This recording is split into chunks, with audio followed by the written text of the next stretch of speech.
Say who you are and where you're watching me from. In this one, we're going to talk about the fact that Governor Abbott of Texas has signed an executive order to allow the National Guard to round up immigrants and bring them back to the border.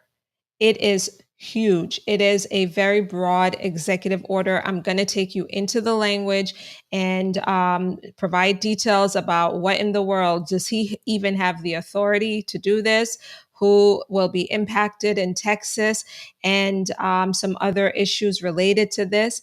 Guys, if you're joining this session, and you're new to me, welcome. I'm Latoya McBean Pompey. Thank you so much for being with me in this one. I've been thinking about this for the past few days since the governor signed this executive order. I wanted to bring this before you and have this time with you to discuss this because, guys, this is very, very big, and it has the potential to go all the way up to the Supreme Court through various challenges in court. So we're going to dive into it. For those of you who are in need of immigration help, legal help, reach out to us at McBean Law at McBeanLaw.com, or you may call or text our law office at 516-866-3900 to request a meeting with one of our attorneys. Also, guys, sign up for or subscribe to our weekly newsletter at McBeanLaw.com, where you will get Q&As, immigration news, and some other good stuff that we send folks every week. And then lastly, don't forget to subscribe to my channel, hit the notification bell, and so that you'll be the first to get notice of these sessions and videos each week. So let's talk about Texas. I spoke with you about Florida several days ago, right? So you have Florida, you have Texas, you have Georgia, we have some very tough action that is being taken by certain southern states around immigration. And this one, guys, has to be the toughest that I've seen so far. And let's get into this executive order that the governor signed just a few days ago, that is authorizing the Texas National Guard and the Texas Department of Public Safety to return illegal immigrants to the border. This is the governor's press release issued on July 7th about this issue. And it says that Governor Abbott today issued an executive order authorizing and empowering the Texas National Guard and the Texas Department of Public Safety to apprehend illegal immigrants who illegally cross the border between ports of entry and return them to the border. He then goes on to cite Title 42, the fact that Title 42 is ending and the Remain in Mexico policy is also ending. And so they're concerned, obviously, about the rise of migrants crossing the borders illegally. And they cite a July 4th weekend number here. 5,000 migrants were apprehended during that weekend. And the governor says while President Biden refuses to do his job and enforce the immigration laws enacted by Congress, the state of Texas is once again stepping up and taking unprecedented action to protect Americans and secure our southern border. And the cartels, or the drug cartels, have become emboldened and enriched by President Biden's open border policies, smuggling in record numbers of people, weapons, and deadly drugs like fentanyl. And then he cites cites Article 4 of the Constitution, and says that the Biden administration has abandoned Article 4, Section 4 of the Constitution, that the United States shall protect each state in the Union against invasion, and some other things there. And so I'm gonna also take you into the executive order itself, the language, so that you can see how incredibly broad this is and the fact that it has the potential of basically impacting any undocumented or illegal, whatever the terminology is that you want to use. You fight over the terminology in the comments. I'm not going to get into semantics, but whatever immigrants that they catch who had committed a federal crime or broke a federal law, the language says, the National Guard and the Department of Public Safety have the authority through this executive order to send those people back to the border. So let's take a look at the actual language of his executive order now. Okay, so here we have July 7th executive order relating to returning illegal immigrants to the border. Okay, and so it starts off with all of these whereas, which provide some data and some basis for why the executive order was drafted. And but let's just go down to this section here where it tells you what the executive order will do.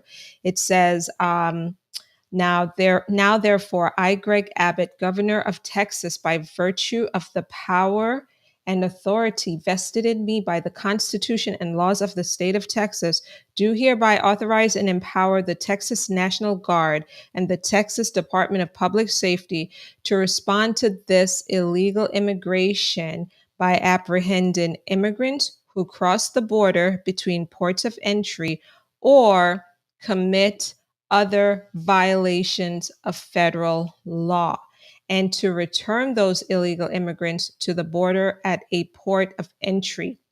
And then it says that the executive order shall remain in effect and in full force unless it is modified, amended, rescinded, or superseded by the governor. And so it's in effect. Okay, it's in effect with the seal there. And now, again, this language is incredibly broad. Okay, incredibly broad. Immigrants who cross the border between ports of entry or commit other violations of federal law. And so now the governor in Texas is taken overreaching. Okay, this is obviously clearly an overreach of powers. And that's what we're seeing here under the Biden administration. The states are fighting against the federal government in a way that we haven't seen happen in a long time.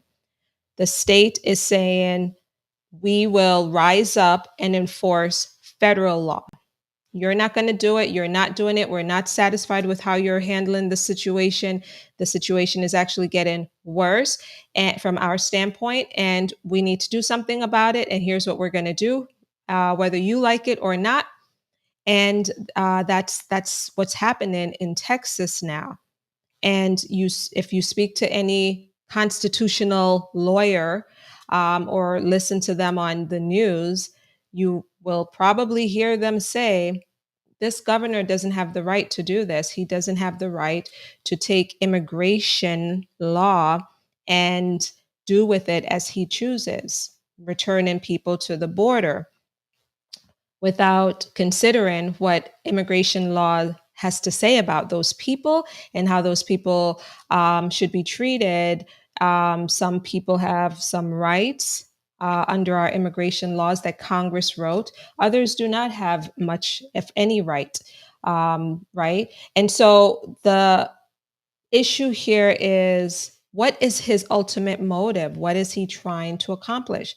So obviously there's a political agenda, right? We're approaching presidential election season. It's never too early for that, but we're approaching it in a very serious way. It's coming up very quickly. So you have the posturing going on potentially, like what's happening in Florida with Governor DeSantis. So there's the posturing. Then there's also the issue of, well, there's a conservative Supreme Court now. Why not push things as far as we could possibly push it and let it go through the process and make its way up to the conservative court for them to make a decision on? And maybe we'll be able to get our way or have our way. right? So there's that consideration. They want to potentially force something that could go all the way up to the Supreme Court to look at and decide on.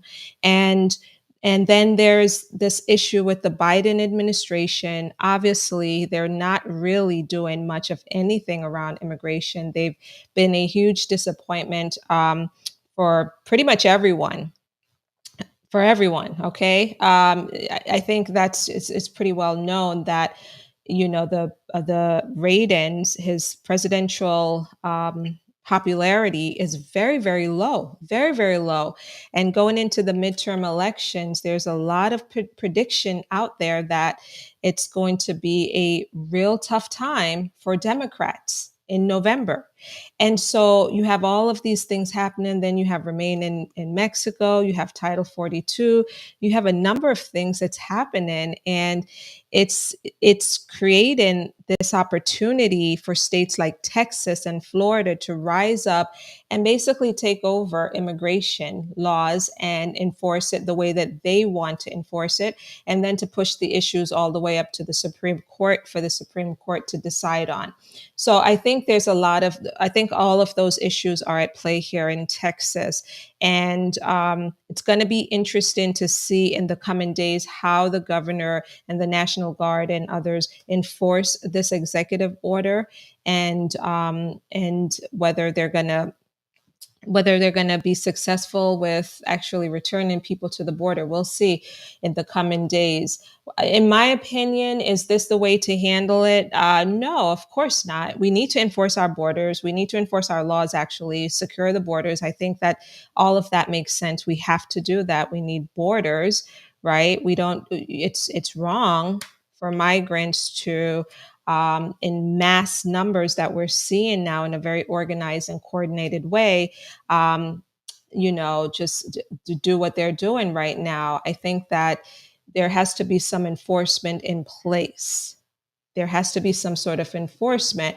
But for Texas to do this and overreach, that's also, in my opinion, not the way to do it. And they don't have the jurisdiction to do what they're asserting to do or attempting to do at this point. So that's my 2 cents on this issue in Texas. It's going to be really fascinating to see how this plays out over the next few weeks and months, and whether it will all ultimately make its way to the highest court in our country.